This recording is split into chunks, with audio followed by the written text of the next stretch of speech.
जो है ये हुजूर के जरिए अल्लाह का हम तक एक खत है, एक पैगाम है।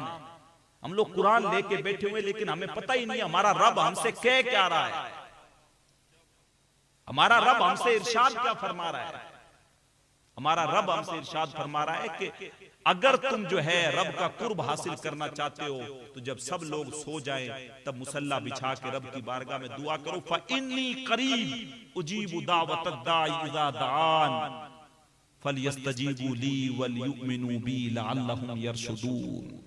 कहा तुम जो है अल्लाह की बारगाह में जो है दुआ करो तो यकीनन रब तुम्हारी दुआओं को कबूल कर लेगा।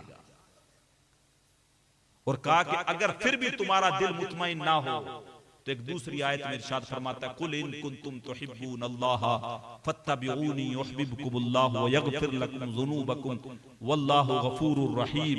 कहा अगर तुम चाहते हो अल्लाह से मोहब्बत करना तो फिर मेरे रसूल की जो है वो इत्तिबा कर लो, मेरे रसूल की पैरवी कर लो।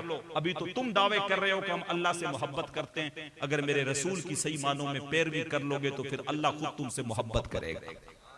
और सिर्फ मोहब्बत नहीं करेगा, यगफिर लकुम ज़ुनूबकुम वल्लाहु गफूरुर रहीम, अल्लाह तुम्हारे गुनाहों को भी बख्श देगा और वो बहुत बख्शने वाला मेहरबान। मुजरिम हो मुंह अश्कों से धोते चले आओ, आओ दरे तव्वाब पे रोते चले आओ। कुरान में मज़कूर है बख्शिश का तरीका, मगर सरकार की दहलीज से होते चले आओ। हुजूर की चौखट से आए, अल्लाह और उसके रसूल का दामन मजबूती के साथ थामे, अहले बैत अतहार के साथ मजबूती के साथ जुड़े। सैयदना अली और मुर्तजा, मैंने जैसे बयान किया, हुजूर अलैहिस्सलातु वस्सलाम ने सैयदा फातिमा, सैयदना अली, हसनैन करीमैन को लेके कहा अल्लाह ये मेरी अहले बैत है। वो जो हुजूर ने जो मैं हदीस बयान कर रहा था बीच में रह गई, का पहली चीज अल्लाह की किताब, उसको मजबूती के साथ पकड़ लो। और फिर एक हदीस के अंदर और मिलता है, कहा कि अगर इन दो चीजों को तुम मजबूती के साथ थाम लोगे लन तदिल्लू बादी, मेरे बाद तुम कभी गुमराह नहीं हो सकते। पहली अल्लाह की किताब कुरान, फीहिल हुदा वन नूर, जिसके अंदर हिदायत भी है, नूर भी है। दूसरी चीज इरशाद फरमाई व अहलु बैती, दूसरी चीज में तुम्हारे दरमियान जो छोड़ के जा रहा हूं वो मेरे अहले बैत है, मेरे घर वाले।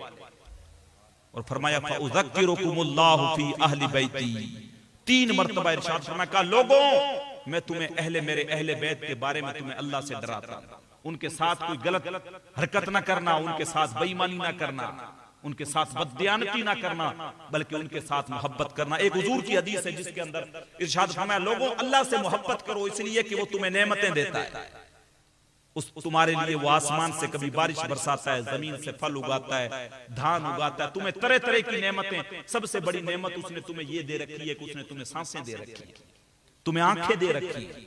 हमें जो है नेमतों की कदर तब नहीं होती जब जो है वो हमारे पास होती है। अभी हमारे पास आंखें, हमें आंखों की कदर नहीं है, लेकिन जरा अंधे से पूछे आंखों की कदर क्या, वो आपको बताएगा आंखें कितनी बड़ी नेमत है। वो तो छोड़ें, ये जो हमारे मुंह के अंदर जो लुआब आता है, थूक आता है, ये भी अल्लाह की बहुत बड़ी नेमत है। कुछ लोग ऐसे होते हैं जिनको ये थूक मुंह में आता नहीं, उनकी जुबान कांटे की तरह सूख जाती है, उनको बार बार पानी पीना पड़ता है, तो उनको एहसास होता है कि ये थूक कुदरती तौर पे जो बोलते आता है, ये भी अल्लाह की बहुत बड़ी नेमत है।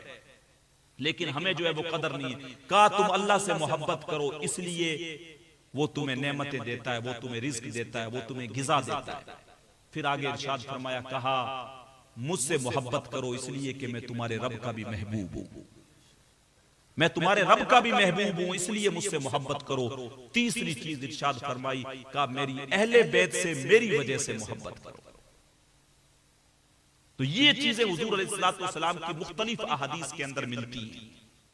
तो अगर हमने अपने ईमान को मजबूत रखना है, कायम रखना है, कुरान के साथ अपना जो रिश्ता है उसको मजबूत बनाए। सुबह शाम चाहे एक एक सफा पढ़ें लेकिन कुरान पढ़ें। कुछ लोग शिकायतें करते हैं हजरत घर के अंदर जिन है, कोई कह रहा सेब है, कोई कह रहा फुला चीज है, कोई कह रहा हजरत पता नहीं क्या है। हुजूर इरशाद फरमाते हैं जिस घर में सूरह बकरा 21 दिन अगर पढ़ ली जाए, आप 21 दिन सूरह बकरा पढ़ें, आपको घर में ना जिन नजर आएगा, ना आसेब नजर आएगा, ना जादू टोना नजर आएगा। लेकिन कुरान को तो हमने पढ़ा ही नहीं, कुरान को तो हमने सिर्फ कसम खाने के लिए रखा कि कहीं अगर झगड़ा बन गया तो चलो कुरान उठा के कसम खा लेंगे, मस्जिद में लेके घुस जाएंगे, लेकिन कुरान को पढ़ेंगे नहीं। लेकिन अगर कुरान को पढ़ेंगे तो कुरान का एक एक लफ्ज जो है वो नूर है, एक एक लफ्ज जो है वो हिदायत है, वो आपको रोशनी फराहम करेगा, आपकी जिंदगियों में उजाले भर देगा। तो कुरान के साथ अपना रिश्ता मजबूत करें, हुजूर के साथ अपना रिश्ता मजबूत करें, और हुजूर की जो अहले बैत है उसके साथ अपना रिश्ता मजबूत करें। रमजानुल मुबारक के बचे हुए जो अय्याम हैं इनको ज्यादा से ज्यादा इबादत के अंदर गुजारें। जब रमजानुल मुबारक आता था, हुजूर अलैहिस्सलातु वस्सलाम की ये आदत होती थी कि हुजूर जो है वो पहले से ही तैयारी कर लेते थे। जिस तरह अपने कमर कसते ना किसी काम के लिए, इस तरीके से हुजूर जो वो रमजान की तैयारी करते थे। और देखें आप, कल रमजान स्टार्ट हुआ था, आज 20 रोजे गुजर गए, अब पता नहीं 9 है या 10 है। ये गुजर जाएगा, अगले साल पता नहीं हम लोग जिंदा होंगे कि नहीं होंगे। अल्लाह जो है हमारी जिंदगियों में बरकतें नसीब करे, और अगले साल का रमजान भी अल्लाह हमें नसीब करे। आजकल हालात पूरी दुनिया के अंदर जिस तेजी के साथ बदल रहे हैं, और जिस तेजी के साथ हालात चेंज हो रहे हैं, वो किसी से छुपे हुए नहीं है।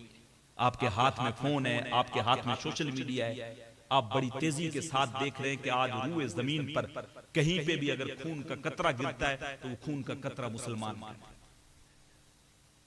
कोई भी अगर जुल्म का शिकार हो रहा है तो सबसे ज्यादा अगर जुल्म का शिकार हो रहा है तो मुसलमान हो रहा है।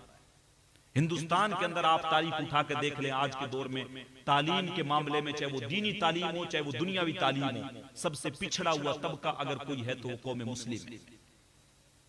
तालीम में भी हमारे पास कुछ भी नहीं है।